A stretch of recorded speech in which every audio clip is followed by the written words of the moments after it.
नमस्कार मित्रों। Create atmosphere, वातावरण का निर्माण करो। हम जब भी कोई महान उद्देश्य निर्धारित करते हैं, कुछ विशेष हासिल करना चाहते हैं या ऊंचाइयों को छूना चाहते हैं, तो अक्सर उस लक्ष्य के मार्ग में हमें वो चीजें नहीं मिलती हैं जो हमें चाहिए होती हैं, या यूं कहिए कि परेशानियां ज्यादा मिलती हैं।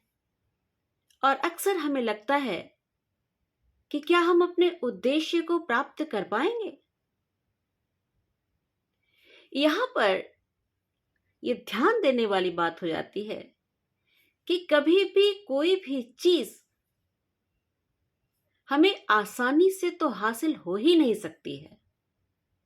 यदि हमें कुछ विशेष प्राप्ति करनी है तो विशिष्ट मुश्किलों का सामना भी करना पड़ता है, और उसे पाने के लिए हमें कुछ इस प्रकार के माहौल को निर्मित करना पड़ता है या वातावरण का निर्माण करना पड़ता है, जिससे कि हम उस लक्ष्य की प्राप्ति में सफलता प्राप्त कर सकें।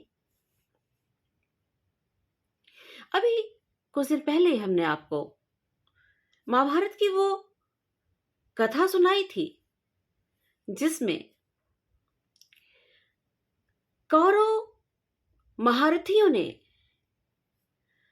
अभिमन्यु को चक्रव्यूह के अंदर घेराबंदी करके उनको मार डाला था। उस समय कृष्ण अर्जुन के रथ को किसी और दिशा में लेकर चल रहे थे, और यहां जब अभिमन्यु को मारा गया तो अर्जुन को दूर कर दिया गया था। अभिमन्यु से दूर इसलिए किया गया था कि यदि वो पास रहे तो किसी न किसी प्रकार से अभिमन्यु को बचा ही लेंगे, इसलिए उन्हें दूर कर दिया गया था। क्या होता है कि अभिमन्यु का मारा जाना तो अपने आप में एक बेहद दुखद घटना थी ही, लेकिन निकृष्ट कार्य तब हुआ जबकि जयद्रथ ने अभिमन्यु के शव को पांव से धकेला, दूर किया, मारा। और जब अर्जुन कृष्ण के साथ दूसरी दिशा से वापस आए और उन्होंने अभिमन्यु के वीरगति के बारे में सुना, तो पिता का जो एक दुख था वो तो हुआ, लेकिन वो ये तथ्य से भली भांति परिचित थे कि युद्ध क्षेत्र के मैदान में, रण क्षेत्र में शहीद होना या वीर गति को प्राप्त होना, ये तो वीरों की नियति होती है। तकलीफ उन्हें इस बात की बहुत ज्यादा हुई जो उनके मर्म को बेंध गया कि जयद्रथ ने ये कुकृत्य कैसे कर डाला कि अभिमन्यु को अपने पांवों से दूर फेंकने की कोशिश की। जल उठा उनका मन, और उस आग में जलने के साथ ही उन्होंने तुरंत एक शपथ ली कि कल का सूर्यास्त होने से पहले यदि मैंने जयद्रथ को मारा नहीं तो मैं स्वयं को अग्नि को समर्पित कर दूंगा। कौरवों की सेना में तो उत्साह आ गया। उनके महारथियों ने खुशी में ये सोचा कि अरे अब तो कल तो अर्जुन मारा ही जाएगा, क्योंकि कल तक जयद्रथ को छिपाना उनके लिए कोई मुश्किल कार्य नहीं होगा। बड़े खुश पांडवों की जो सेना थी उसमें एक उदासी छा गई कि ये कैसा, कृष्ण ने भी सोचा कि ये कैसा शपथ ले लिया अर्जुन ने। क्या कल तक ये जयद्रथ को खोजकर मार डालेंगे? और यदि ऐसा नहीं हो पाया तो अर्जुन को स्वयं को चिता को समर्पित कर देना होगा। तो फिर अर्जुन के खत्म होने के बाद तो खेल वैसे ही खत्म हो जाता। दूसरा दिन हुआ। पांडव व्यथित और कौरव खुश। सेनाएं आमने सामने थीं, लेकिन कृष्ण अर्जुन को लेकर जयद्रथ की खोज में दौड़ रहे थे रथ लेकर। दोपहर हो गई। दोपहर की बेला थोड़ा और आगे बढ़ गई, लेकिन जयद्रथ का पता तो कहीं मिल ही नहीं रहा था। अब जैसा कि उस समय के युद्ध का नियम था कि सूर्यास्त होने के साथ ही नियमानुसार युद्ध को बंद कर दिया जाता था। तो जैसे ही दोपहर के बाद की बेला आगे की तरफ बढ़ने लगी, वैसे वैसे पांडव सेना में उदासी छाने लगी। स्वयं अर्जुन भी व्यथित होने लगे कि कहां छिप गया जयद्रथ, कहां से खोज कर लाऊं मैं उसे।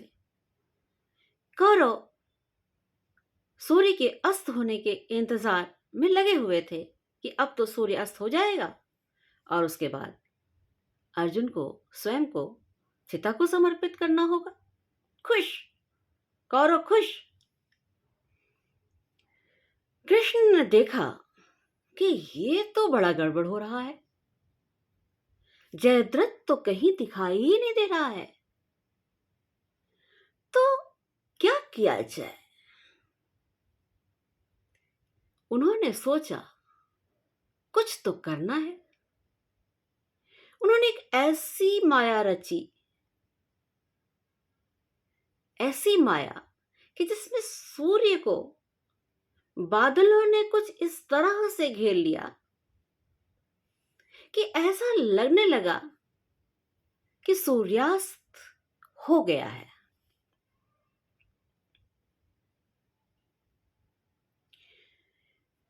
बहुत परेशान अर्जुन ने भी देखा ये तो क्या हो रहा है।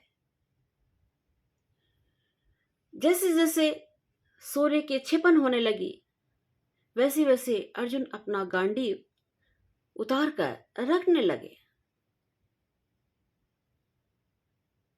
क्या हुआ?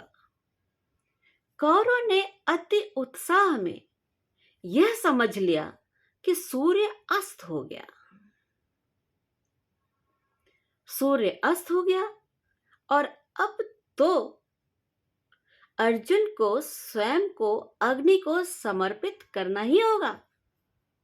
और अति उत्साह में उन्होंने जयद्रथ को, जो अभी तक छिपा रखा था, उसको आगे कर दिया।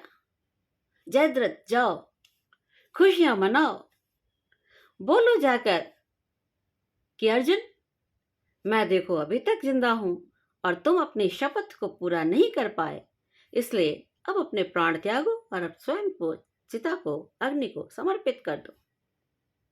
जयद्रथ फूलता हुआ बाहर की तरफ आया। जयद्रथ आगे, कृष्ण रथ लिए हुए, अर्जुन गांडीव को रखे हुए, उसको नतमस्तक अपने सिर को झुकाए हुए गांडीव को देख रहे थे। और जैसे ही जयद्रथ ने हुंकार किया, अर्जुन ने नजरें उठाई और देखा सामने जयद्रथ। और जैसे ही उसने सामने जयद्रथ को देखा, कृष्ण की नजर अर्जुन से मिली और कृष्ण ने कहा, ऊपर देखो। और जैसे ही उन्होंने ऊपर देखा, बादल हट गए और सूर्य दिखाई देने लगा। सूर्यास्त हुआ नहीं था।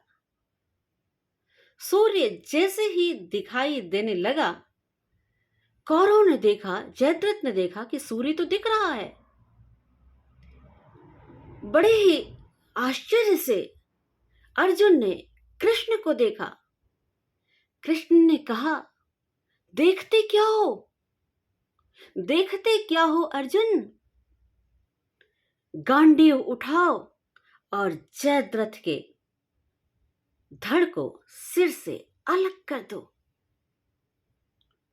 और अर्जुन ने एक पल की भी देर नहीं की, अपने गांडीव को चढ़ाया और जयद्रथ के सिर को उसके धड़ से अलग कर दिया। खेल खत्म। सूर्य धीरे धीरे अस्त होने लगा। सोचने को तो अर्जुन ने यही सोचा कि उसने जयद्रथ को मार दिया, लेकिन हम देखते हैं कि इसके पीछे एक क्रिएशन था,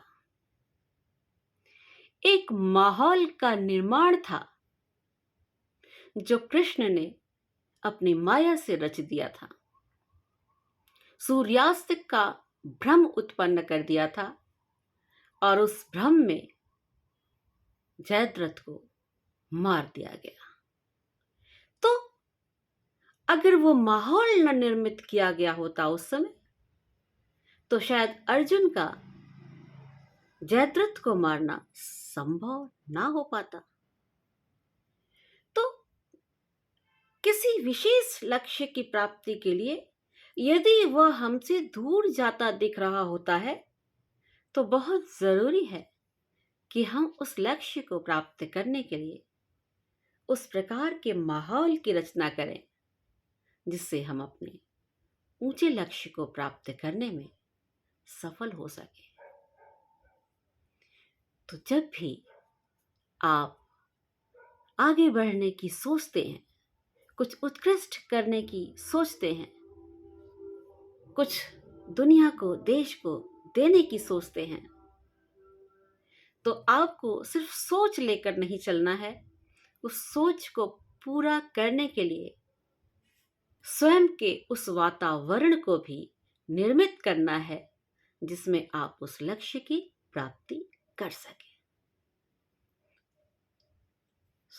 वही क्रिएशन है, वही निर्माण है और वही वातावरण, माहौल को अनुकूल बनाना है। तो आज हम इसी संदेश के साथ अपने कथन को विराम देते हैं और आपके लिए ये संदेश जाता है कि यदि कुछ प्राप्त करना है तो अपने माहौल को भी अपने अनुकूल बनाना होगा, वरना वो हमेशा ही विपरीत दिशा की तरफ जाता है। उसको कैसे मोड़कर अपनी तरफ लाना है, ये हमें स्वयं देखना होगा। मुझे सुनने के लिए आप सभी का बहुत बहुत आभार। फिर मुलाकात होगी। अब हम आपसे विदा लेते हैं। आप सभी को मेरा सादर नमस्कार।